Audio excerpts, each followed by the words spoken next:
welcome everyone to our Women's Laundry Network, our Q&A forum. So our task force decided that we every other month we would offer just an opportunity for women in the industry or looking to get into the industry, bring everyone together and just a chance to ask questions of each other, because we have a lot of experts who can help answer those questions on this. So today is just kind of a very informal, not an actual presentation, opportunity to ask questions. So for those of you who may be new to the Women's Laundry Network, CLA created this back in 2019. We started with a luncheon at a clean show. Then in 2022, we did a luncheon, and from there we formed a more formalized group. And this is kind of our goal: connect, collaborate, and empower women in the industry. And we want to offer a space for support, resources, leadership, and inspiration. So since we have many of you on, it would take too long for us all to go through and introduce ourselves. But if you have a moment in the chat just to add where you are from, and if you have a laundromat, your name, your business name, if you're looking, you can add that too, because it's nice to know who we have in the group. All right, so at this point, I am going to stop sharing my screen so I can see all of you. And open it up for questions. Hi, Monica. So anyone, a question about your laundromat, getting into the business, anything you want to ask. And you're welcome to either come off mute and just ask it. Again, we're a friendly group here. If you're more comfortable, though, you can put it in the chat as well.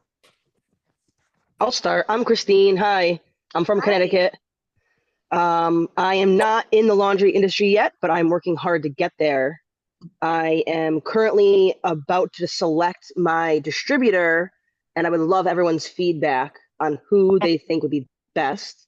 I have estimates from Electrolux and Hipsch, and I am pretty much about to sign the contract and then start building. That's kind of where I am. And I'm just new to everything. Great. So I'm just going to give one caveat. At CLA, all of our company manufacturers who make equipment and distributors are our members. So we are kind of agnostic with brands. So I don't want to get into like this brand is best. However, I think it could be helpful for some of you who have already gone through the process of selecting a distributor to maybe talk about what's important to you with a distributor. I mean, what I'm hearing again and again is it's not really the equipment itself, because all of it will wash clothes. It's more about that relationship, who you feel you might connect with, because the minute that equipment goes in, you're going to need someone to help train and repairs and all those things. But for anyone who is a current owner, any other advice you can give Christine as she's looking to sign her name on that dotted line? I do know that both of them are great. Electrolux just gave me recently a quote for a brand name Hero, and I've never heard of Hero in my research, and they said it's their secondary brand. They're giving me a good price, but I'm a little bit concerned about anything about Hero because I can't find anything online.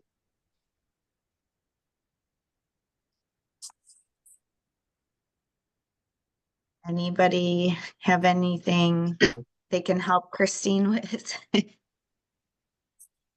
I think a big thing is access to parts and the ease of self-repair, just being able to get what you need, because they will break. Careful door, okay?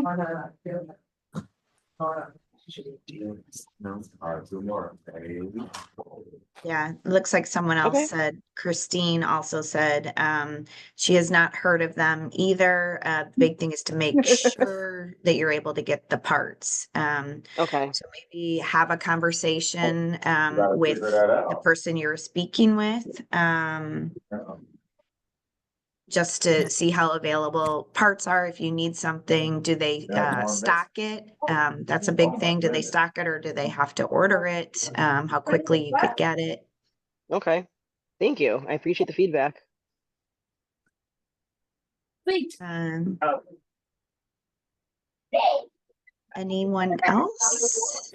Can you hear me? Yes. Hi, Robin. Hi. I had a former laundry service in my home, and I serviced maybe 5 beauty salons. I would wash their towels, and I had a pick. You can either pick them up or I would deliver. And then I had to stop that and go work an 8-hour job, and now I'm back, and I'm trying to figure out the financing, how people came up with the financing or the money to either build out or buy a current existing laundromat from someone. How did you get? How did you? Because I know it costs. It's a lot of money, and Yep. people don't walk around with that kind of money. Yeah, this is Shannon. I'm in the same process right now in New Jersey and have similar question. My access to funds right now is through real estate equity. And we've also been talking to like a small business specialist at Wells Fargo. So but I still, right, like getting started part. I still feel like I'm at the infancy stage, right? Like you're Yeah, me too. right now. Yes, I'm just curious, anybody on the call, being able to access funds to get started as well. If anybody else has any other stories they could share.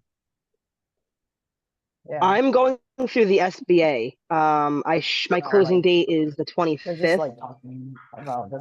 I don't have my money yet, so I went through the SBA. There was a lot of startup money needed for me, but that's kind of where I am with the SBA. Electrolux, when I met with them yesterday, they also said if you have a good location, that they would possibly be interested in financing. Yeah. So you can look into that. With some of the companies might be interested in So you're financing. If you have building, are you building it out, building one out right Yeah. now? That's what I'm it sounds building. like. I'm about to be started building. It's been a long process. Yeah, I'm sure. I know, and I'm more interested in trying to acquire, one, but I know that all the equipment is going to be, a big learning curve, right? Because that's such a huge part, right? Whatever equipment you're inheriting and understanding the maintenance and fees and, replacement costs, all of that to go into it. Yeah, we're going through SBA too right now. SBA, okay, SBA, small business. Yes. Okay. Administration. Mhm. Yeah, we've had some luck in New Jersey. So there's like a business development office. We started with them asking questions, and then we just went into like different banks and didn't have a whole lot of luck just asking questions. But Wells Fargo has an SBA specialist. I think all banks do, right? They have like a small business if they do commercial lending. So that's where we've had some traction so far. And the acquiring is a little weird, right? Because you don't have your cost until you really have like a target business to buy. Right. So yeah, it's been a little confusing for us, but I think we actually just got off the phone with them right before I jumped with this call, and I feel a little bit better, understanding. But really what they told us is we need to go speak to sellers, get their financials, and then start the process with the small business specialist. Our sellers, do they give you their financials? Do they give you that Yes, you have information? to sign They do. Yep, you have to sign an NDA in most cases. We've been looking on LoopNet and Biz to Buy for different laundromats for sale. And some list out a lot of detailed information about their financials, some don't. But I mean, and it's like a cash business in a lot of ways too, right? So we just don't know what we're going to run into. Like, are we going to get good seller financial information? That's always the question. Yeah. And evaluating it carefully. I just want to add, kind of generally speaking, there's different ways you could get funding. The SBA is definitely one way. The only thing that we've kind of heard is sometimes that can take quite a while to get through that process. There are some companies that specialize in laundromat funding that are CLA members. So there's Eastern funding, there's Clean Laundry funding. Eastern and then clean laundry fund. I'm writing it down. Yeah, if you go on our website, Robin, and search under our laundry equipment and laundry services directory for finance companies, you'll see some with links that you can check them out. There's also the equipment companies have their own financing department. So there's Dexter Financing and Alliance has financing. So there's different routes you can go for your money. And then I thought I heard or read somewhere back when I had my service that those companies that you just mentioned, companies like that, like if you find like a building or something, and they could basically do the demographics on it to tell you to make sure that they would make their money back, and like that would be a great location. I thought they would do the demographics on the area. Yes, and if you're working with a distributor, they can run the demographic well. Because you're going to be looking for the demographics of that area. Is there a lot of renters? Are there large families? The things that are going to make a good area for a laundromat. But yes, the all distributors can run a demographic for you. Oh, and you say distributor, that means the distributor of the laundry equipment. Exactly. All right. Yeah. So, okay. So just go on the website and go under equipment and financing. Yep. Okay. Yeah.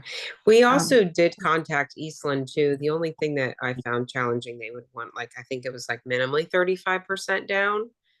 I think they do an awesome job, doing all their due diligence and all that. They've specialized, but they do ask for that larger down payment that we found.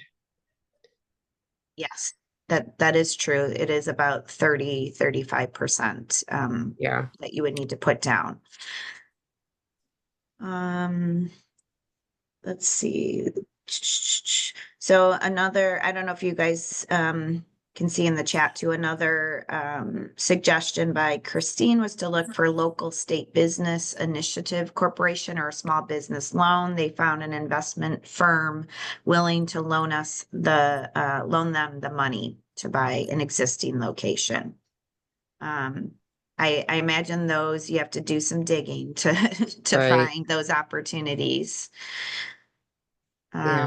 So some of you that have laundromats, Monica, Leah, anything you want to add to help some of the newbies on here as far as financing, Britt?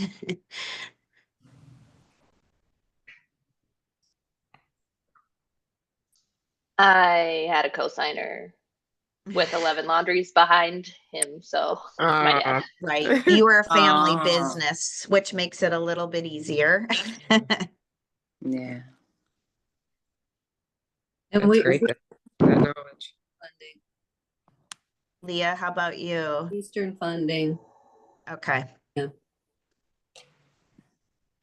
And then now someone's asking about how to find a list of laundromats for sale. So yes, I think Shannon maybe mentioned using LoopNet, Yeah. Biz Buy Sell. I would say going through a broker would be another good suggestion. Many of the distributors are also brokers as well, and sometimes they know about laundromats that are going to go up for sale before it hits any of these websites. The other thing that I have heard over and over again is in the area you're interested in, go into laundromats, meet the owner and tell that, ask them if they're interested in selling, because sometimes maybe they are, maybe they're not, maybe they'd consider it, maybe they've thought about it. They might not be ready at that moment, but who knows, a month later, they may call you and say, I'm ready to sell. I hear so many people who Really? that's how they obtain their laundromat. Don't do this. I get one of these at least once a month. Hi, I'm so and so, and I'd love to buy a laundry Right. form letter, and they just stick my name in there. Just like I people believe- trying to buy my Don't house do that. all the time. Yeah. I believe that's part of one of those TikTok influencers makes that recommendation. So I think that's why you're getting them. And that I've been getting them reminds for me, years. yeah, that's like a bot probably just pumping it out. But Mm. I think if you legitimately go into the laundromat and, ask to meet with the owner and have a conversation, you never know. Yeah. That has worked for some people. You'll also probably learn something. They'll be like, don't do this, do that. Mm. I talk to people like that sometimes that come in if they happen to catch me when I'm there. Interesting. Britt, how long have you had yours operation? 7 years. Okay. Oh. Awesome. I mean, Springwell and Burner Do you Yeah. have a self-service laundromat or? all of those houses on the Yes, here. I'm actually self-service only, partially Okay. attended. Okay. So I don't touch anyone else's stuff, even So though that's a do- huge, huge trend. I don't do Yeah. wash, dry, fold. Okay. I don't Okay. do commercial accounts. I don't run overnights. Okay. 6 a.m. to 11, self-service only. Oh, wow. Yeah. That's what I was thinking about too. Just self-service only. I mean, I get the calls. I get the calls all the time. Especially, I'm in Minnesota, so I get seasonal workers coming Oh, from. I'm I in got Minnesota. Louisiana, Texas. People call, and I can tell their numbers.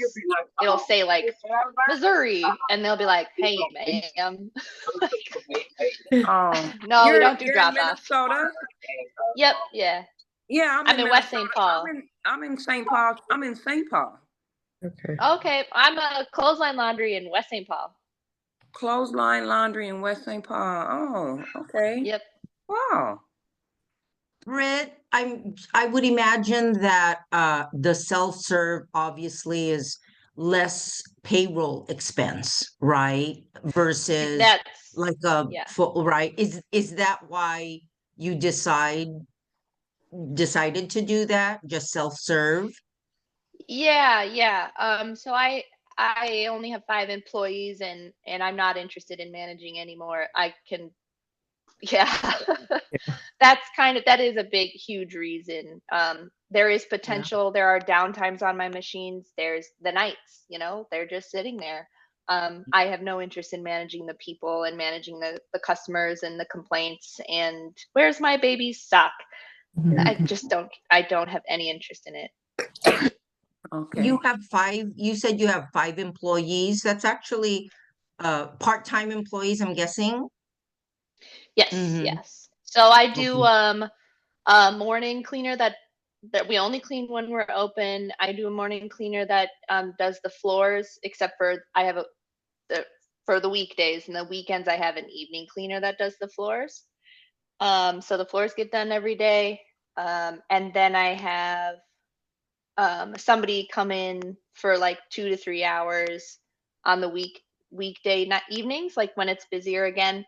A couple of those days I have somebody walk through for an hour. She's this like really nice retired lady, and she, I tell her like work for an hour, and she'll just come in and do all of her stuff. If she's done in a half hour, she clocks out. Like, okay.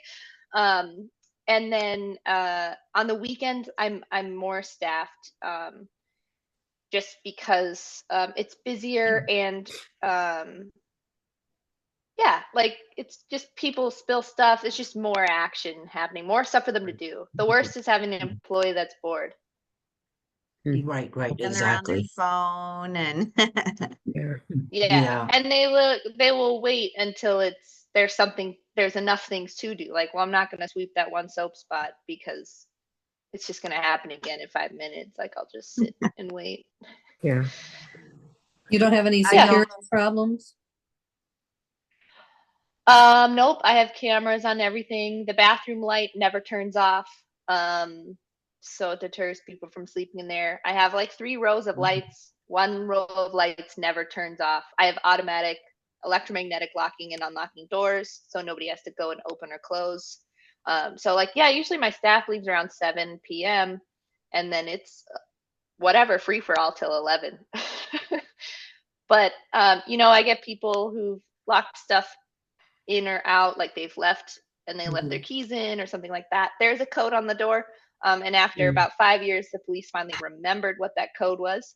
So they don't have to call me and wake me up because they left their baby's whatever breathalyzer or something. Not breathalyzer, the nebulizer. Somebody left their kid's nebulizer in the store. Yeah. So the police can get in, but it's super rare, and I'm pretty lucky. And you know, if I do have a problem with somebody, it's usually somebody that like homeless, or not even a vandal, I'd say, like just somebody looking for something to do all night and somewhere to sleep, and they're in the area for a month or 2 and then they move on.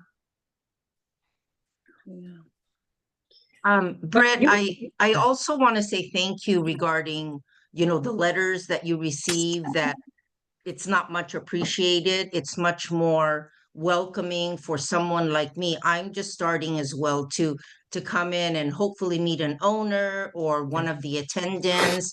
I guess it's that personal touch. But to all of you ladies, I'm just starting. I actually, you know, started making calls to owners. That's difficult. I mean, I just got ring after ring, but I had one gentleman. I'm in the San Francisco Bay Area, and he just bought, I think it was last year, a pretty big operation and doing really well. And he was very forthcoming with information and everything. But I have to be honest with you, ladies, he was a little discouraging to me because he said, you know, Gloria, you're going to need all this money, and it's really competitive out there and everything. And it was just like he burst my balloon and my bubble and everything. And I'm really, this is the first time I'm attending one of these forums, and I just want to say thank you to all of you, because it's a very honest forum. You're very forthcoming with the information, and you know, I just want some encouragement, ladies. I've started companies before, but you know, it just makes sense to possibly buy an existing company. Yeah.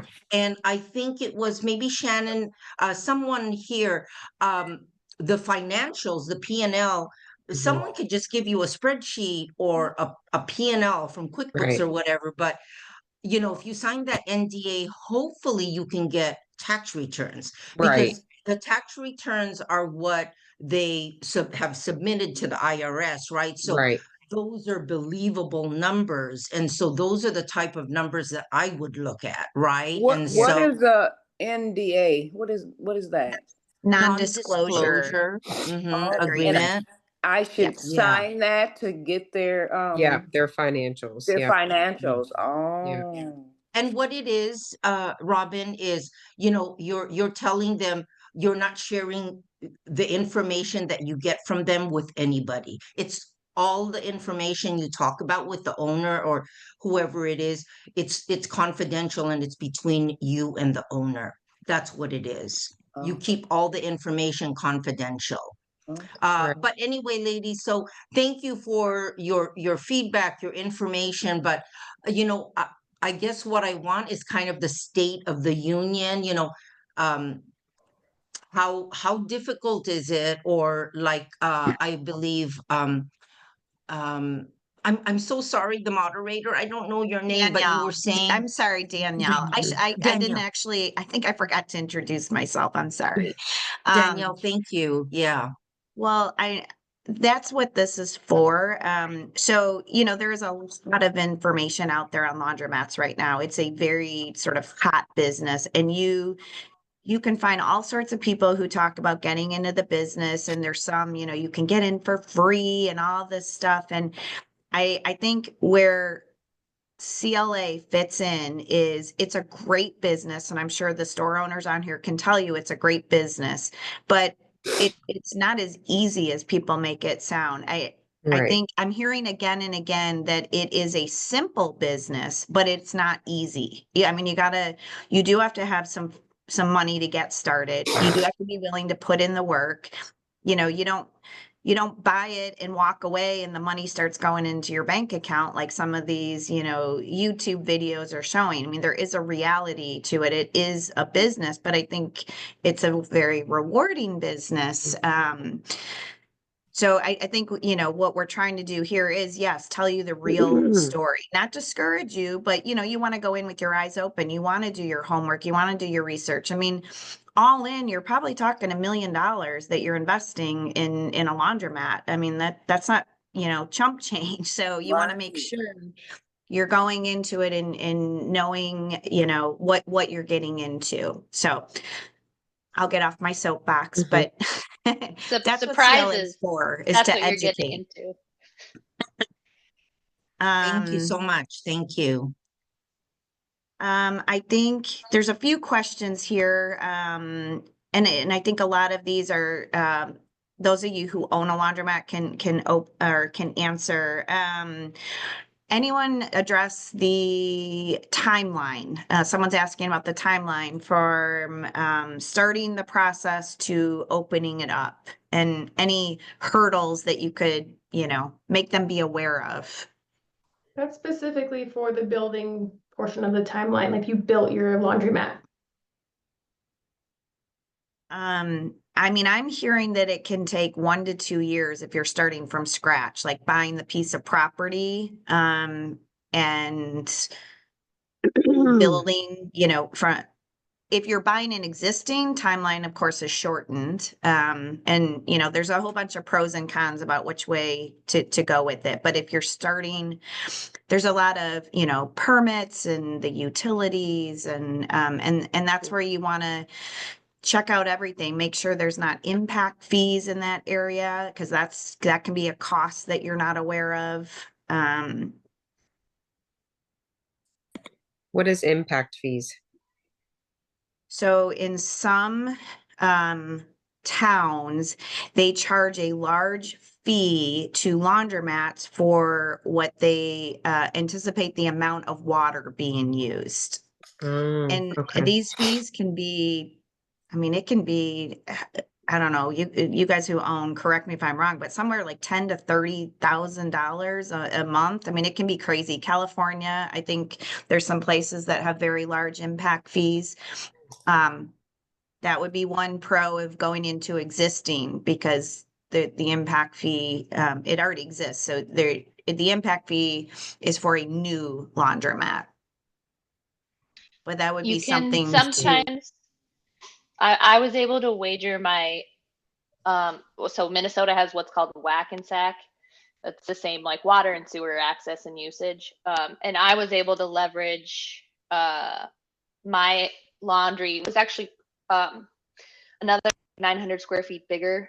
And it's in the strip mall, and I bought the strip mall. It's very small. There's just these three. So I made a new space. So I eliminated a row of washers because they were top loaders anyway, and my new design didn't need that.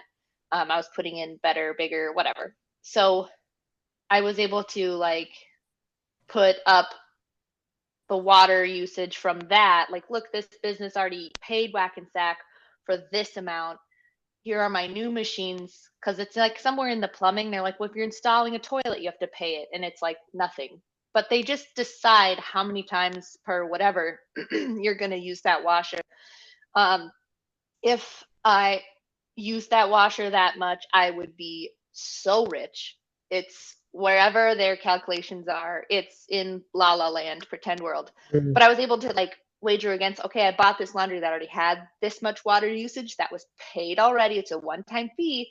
They already paid it. So like I'm putting but the water, I was able to like balance the water, and you want to make sure that if you're in a state or a city that has that you have those machines set to the lowest water usage, and that you're using that as the quote. You're not letting them get away with the highest water usage, because washers have different settings for how much water they can use. So you can kind of like balance it that way. Just don't let them take advantage of you if you are buying and remodeling and retooling.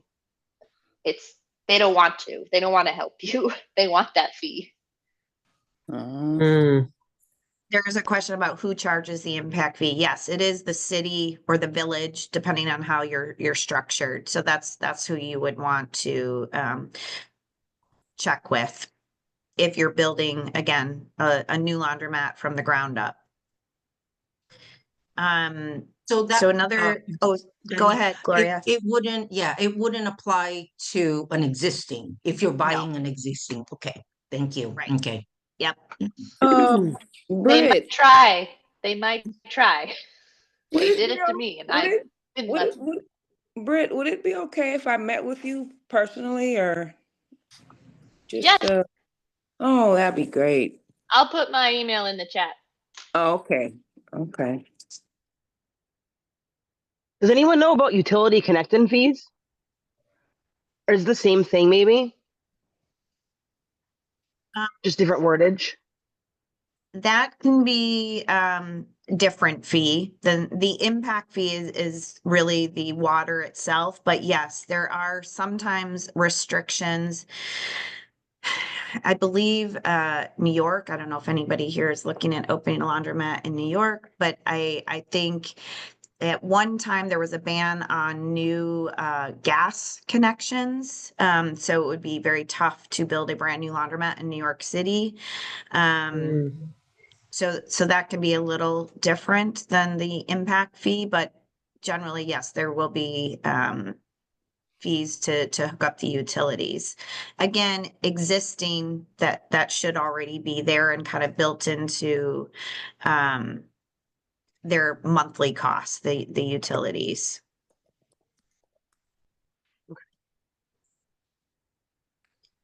Has anybody attended? I want to get plugged in with the CLA, like I think there's something in August. Yes. I'd love to do something in person, to where we can really just like focus, right? And there is, and if you hang on to the end, I'm going to go through a bunch of upcoming events, both virtual and live Okay, events, great. so everyone kind of knows what's coming up. Let's see. I'm sorry. The chat, I want to make sure I get everyone's. Going back a little bit, Christine was asking if you are looking at an existing laundromat, how old? Oh, you're saying if you look at an existing, you want to know how old the machines are and how hard it is to get parts to repair them. That's very good advice. And Britt, okay, so you're looking more, and this is probably for those of you who already own a laundromat and are doing some marketing, like what email platform you use. They want to do 4 to 10 emails a year and 200 to 500 recipients. Send some fast card coupons.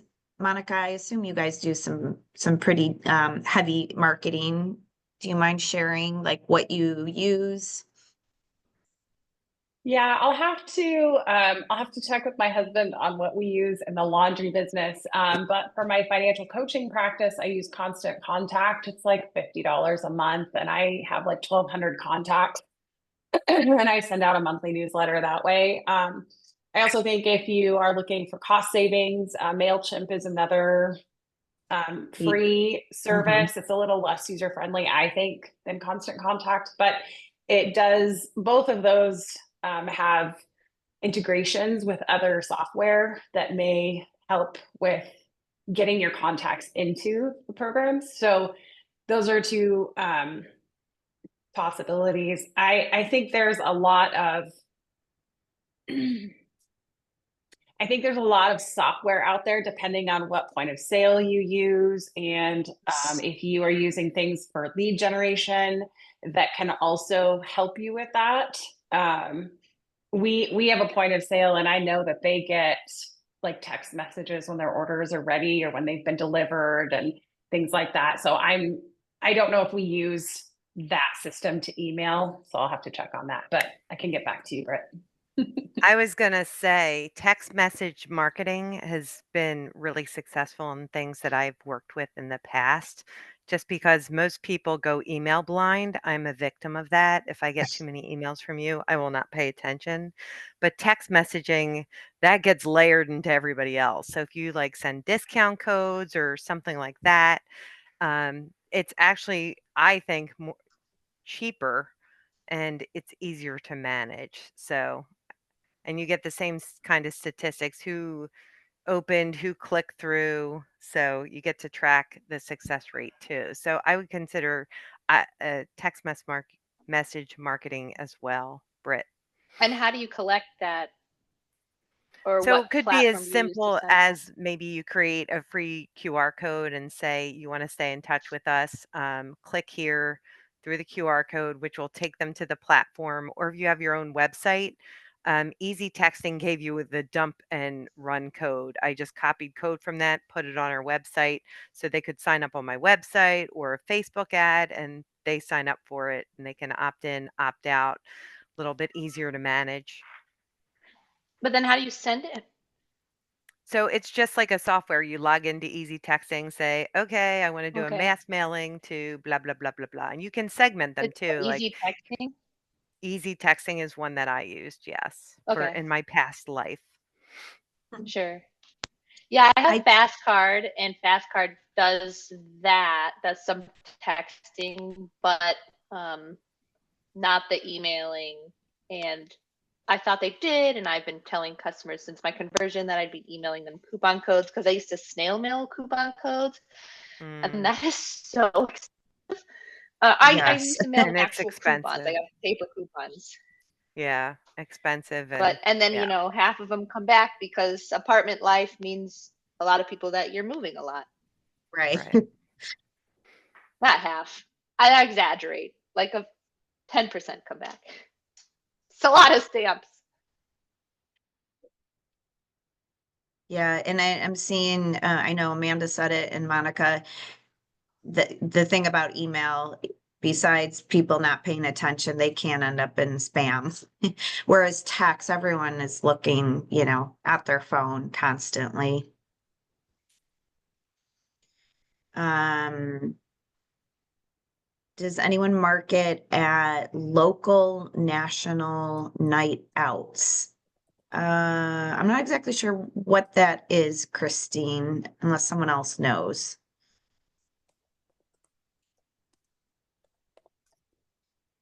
It's a neighborhood, cities put on national night out, or it's national night out and the cities do it, and then they elect neighborhood groups, and then sometimes it's just a street and they might block it off, and it's like walk around, meet your neighbors. So it involves a lot of community engagement. Like people have to offer up to host or organize it for their smaller area, but I've never really participated in it, but that's what it is. Okay.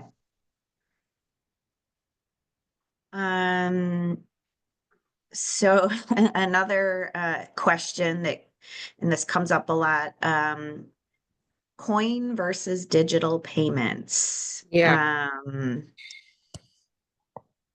just I curious, right? Like what if anybody has started out with coin and then like upgraded to making that digital payment, and how that has maybe affected in, positive or a negative? Britt um misses rolling out the wheelbarrows full of quarters. I do miss playing with them, actually. these are like some silver coins and specialty coins that I've collected over, I think this is about 3 years worth, you know, like quarters that have the paint on them, silver coins and stuff like that. I'm really into it, but I did go coinless in November with the Okay. fast card system, so I do miss my coins. Yeah. But I can speak on that. I just went coinless in November. Previously, I was dollar token and a quarter mixture. Keeps the people in the store that should be in the store, keeps the people out of the store that shouldn't be in the store. And you got your float, so the coins will disappear. And if they never get spent, whatever, you know, if they're whatever 40 cents per token, then you're making 60 cents when they walk out the door. Not the goal, but it is a perk that happens. My washer, my most expensive washer is $11.50. It's an 80 pounder. That's not anywhere near. I know some places are $13, $15, $18 in other places, other ways. That's more than 50 quarters that you have to put in. Wow. Yeah. Anything like $10, that's 40 coins. That's Wow. if you do straight quarters. Yeah. And I wanted to go, I decided to switch to fast card. Partially my dad did it, so I was able to like watch him succeed. With the system, it does reduce like the mechanical failures of like coins getting jammed and that kind of thing. But I am in a first ring suburb with 4 other laundries that use coin, and one uses a mixture of coin and card. And I went completely coinless. So I did have customers leave. I know people were frustrated, but I also knew that if I kept and did both coin and the fast card system, because you can do both, that people wouldn't change. Got I it. would That's still have to my provide coin, and I would still have question. mechanical failures. Because you have to, like, my distributor even was like, Britt, don't do this. I was like, no, they'll never switch. They'll never switch Right. over. They won't know that they could switch over, because the laundry, I always like to talk about it. It's so ritualistic. People have a day, they have a time, they have a Right. routine. They use this washer, they use that door to come in. They don't like it if they can't sit at this table. Like, Yeah. it's so ritualistic. So I had to disrupt it. And some people don't like it, but I'm finding success in it. I have had a dip in sales. I'm in a really large Hispanic area, and in the winter here with snow and cold and stuff. And February was really rough on me. And another laundromat in the area with the large Hispanic population also commented that you know, that population wasn't coming out into the public as much. They found that they had a loss of those customers. So I'm not meeting the same place as I was last year. At the same time, I increased my prices, so I'm a little disappointed with that. But I have $9,000 in float on cards right now, on Wow. my laundry cards. Got it. Britt, did your dad go all coinless too? He did, and he had the advantage of, he has many stores, like I mentioned, but they're in very small towns. Under, like, several of them are under 2,000 population.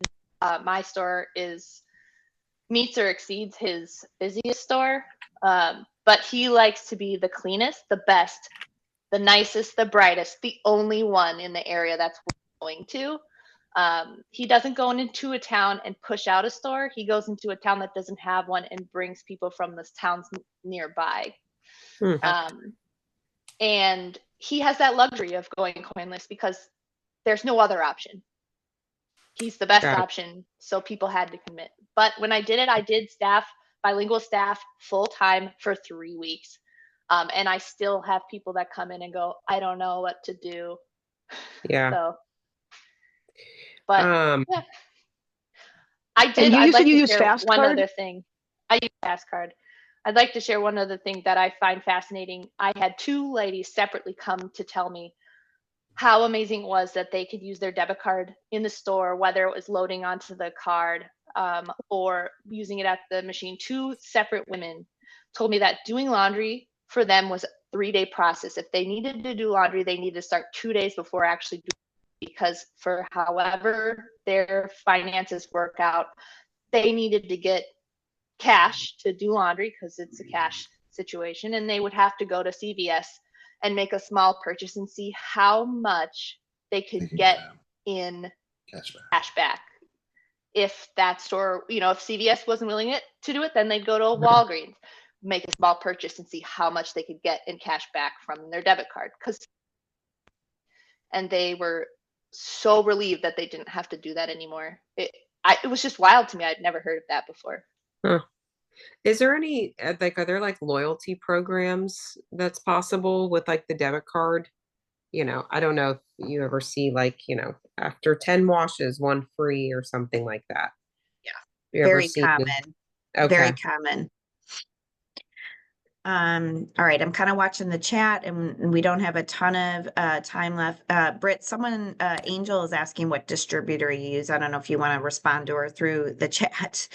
I want to get to Leah's question about, it's a big question. We could probably talk for another hour on the, economic situation with what's going on in the country with tariffs and jobs and the impact on laundromats. And so at a national level, the thing that we were hearing most is kind of what Britt touched on, is that a lot of laundromats are losing their customers because of the whole deportation. People are afraid to leave their homes and do some of the things they need to do. So we've kind of heard just in various areas, Texas, of course, is a kind of a big area, that their customer base is down, therefore revenue is down a bit. Tariffs at this point, Amanda, I don't mean to put you on the spot, but I think that would be more the tariffs would be affecting the equipment companies. Although I know a lot of them are American made, but they may get parts from overseas. I don't know that we're seeing it yet, but that would be the outcome of it. Is that kind of what you're hearing internally, Amanda? We're closely following the situation, and I think like every business out there, we're ebbing and flowing with what's going on, but it's something that hasn't been addressed yet because we haven't seen the impact or how it's going to be fleshed out. So it is a good question and something to keep top of mind. I'm personally going through a home rebuild, so I'm very sensitive to it personally right now because I know that's going to impact my quote. So that's the other thing. If you're building a laundromat from the ground up, it may affect construction costs. I hate to say it, but the whole immigration issue can affect workers to do some of the construction. I mean, there's a lot of things to keep an eye out for. Leah, does that kind of address or? it's kind of a politics answer. It's a non-answer, but everybody's paying attention to it and trying to address it as we see where it lands. I know somebody who works in plastic manufacturing, and they do a lot of the ordering and stuff. And so they've been in all these meetings. It's a cousin of mine, and he was telling me, yeah, we got some invoices that had a tariff line on them. And then when they backed out, we had to get new invoices without the tariff line. And he's like, nobody knows what to do. So true. All right. Angel, you're asking, does CLA help with finding an existing laundromat? We don't have like a list of laundromats per se. What we can do is connect you with brokers that would have more of a pulse on, what's going on in their area. Many times brokers specialize in a certain geographic region, so they kind of know. And your distributors know what's going on in that area as well. So, we can connect you to those people, but we don't keep like a running list of laundromats that are available. It'd be a hard list to keep, I think. Okay. Yeah. Thank you so much for answering that question. Sure. And thank you too, Britt. Danielle, can I speak to that as well? Yeah, Because I know there's been definitely. a lot of questions about how do you find a laundromat to buy? And that is a very common question in the Lovely Ladies of Laundry Facebook page. If you're in that group, it comes up often. I'm a huge advocate for being in your community. And I know sometimes that's hard because you're working on your business or you're working in your business, right? But my husband and I were approached in September by a nonprofit organization who helps employ differently abled people. And they had been acquired by a different nonprofit and they were getting out of the laundry industry. And they had 16 commercial customers that they needed to find a new home for. And we were the first people they talked to because we knew two of the top people. We had a relationship with them. So I just want to encourage you all, like, if you get to know the people in the industry in your area, and it may be a vendor, it may be a chemical person, it may be a repair person, probably not because I don't know, they're never where we need them to be. But anyway, digress. Get to know other laundry owners, see if there's any laundry, like CLA puts on some really great in-person events. If you can attend those, that's really helpful. I would encourage you to connect with at least 2 people from this call outside of this call, because we all have different business models and different ways about going about things and different experience. So your network. The other thing I will say is when this company, so we had just purchased a building, we had moved all our stuff, and then we're like, okay, great, we're going to bring on 16 new commercial customers, it's going to be amazing. But also our cash flow was not amazing because we had not financed, we had cash flowed all of the repairs to build out this building. And so we were not very liquid. And so we have a friend in Seattle who had several laundromats, and we call him Bob. And we called him and said, hey, would you be willing to give us a personal loan for this amount of money so we can make this transaction happen? And we will pay it off in a year or 18 months or whatever. And he was willing to do that. So it really is, I think, Gloria, you were talking about speaking to another gentleman about laundry. I think they are overwhelmingly willing to share. And I think they're very much willing to share. And also having a community of women is also a great perspective as well. So I'll just leave it at that. Any questions? Like, I'm a huge advocate of being out in your community and helping people understand like what it is that what you need. When you go to networking events, you tell them like, I'm looking for a laundromat to buy. Do you know of any? Like, say that thing. Monica, are you a believer Yeah. in being in the Chamber of Commerce in your community? Are you a big believer in that? I would say yes, but we are not. Oh, that's totally fair. Totally But fair. some of our owners are. I know like Yvette Morton Williams, who's on our board. She owns laundromats in Atlanta. She's like president of her chamber. So it probably depends on the chamber, I would think. I need some of her energy. She's always got great energy, and I just don't have any of energy. So yeah, I think there's benefit. I mean, like, we go to a few chamber events every year, so we're there, but we're not members because it's like a $700 a year investment, and we don't go to that many events. So like, it's one of those, like, are you getting the value out of it? And I'm not saying you don't. I'm just, yeah. And Britt's So chamber isn't really find your connection, however that is. Could be chamber, could be something else. Yeah. Gloria, did you have a question?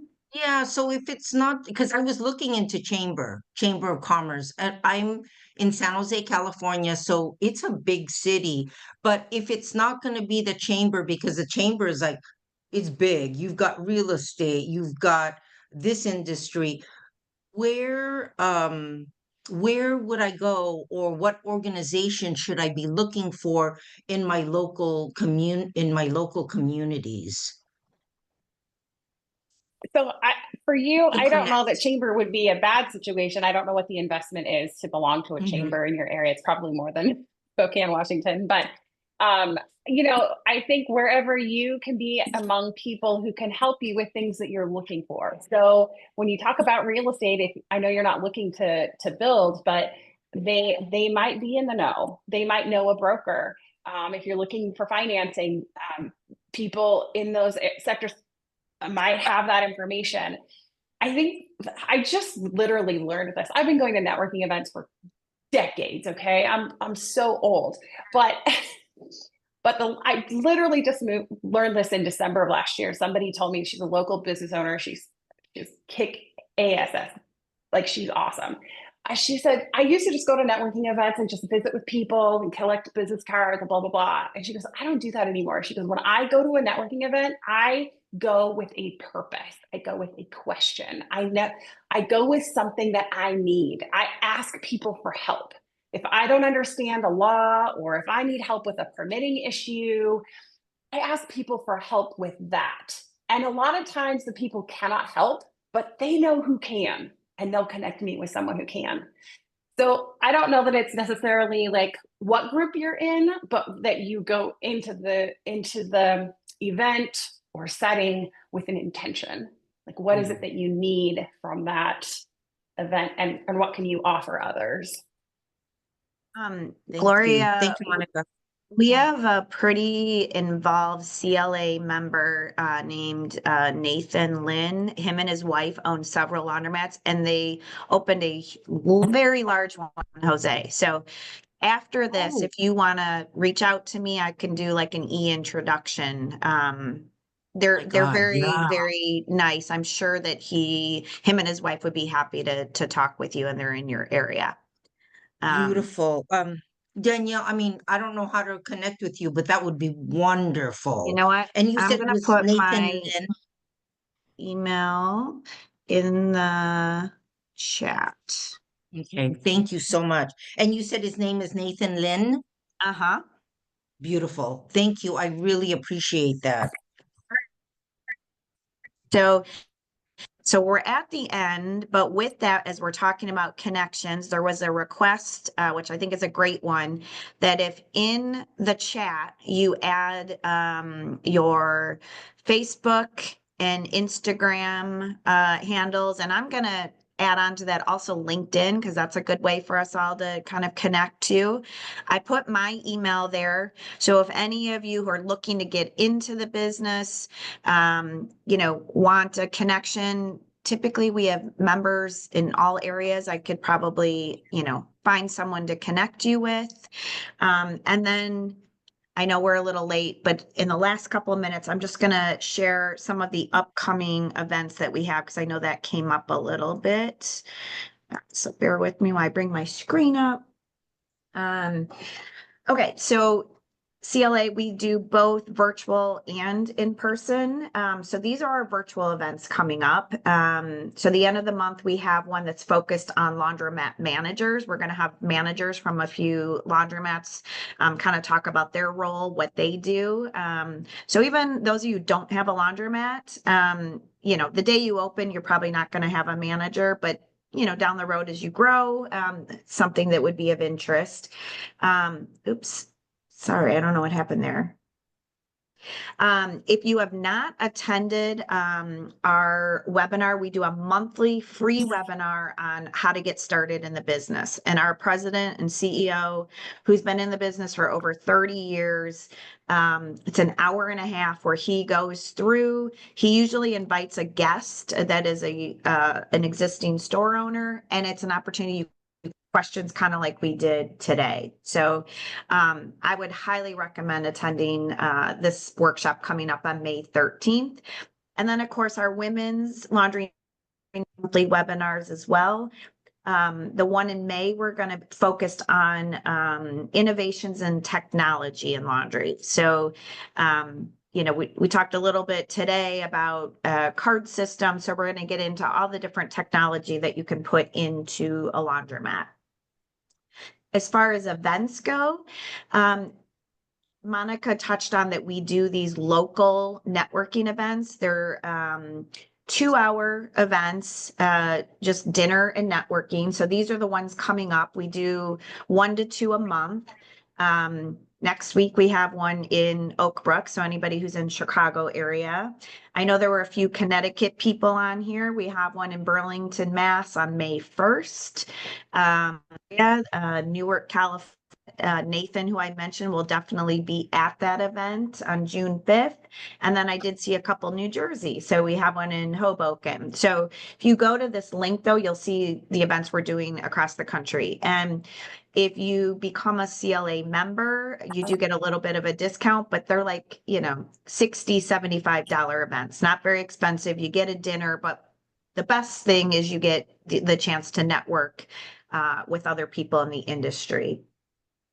And then, sorry, my computer is sticking. There we go. So someone mentioned that there is an event in August. Yes, there is the event of all events in the industry called the Clean Show that is coming up August 22nd through the 26th in Orlando. So for anybody who is new, Clean Show is huge. It's not just vended laundry.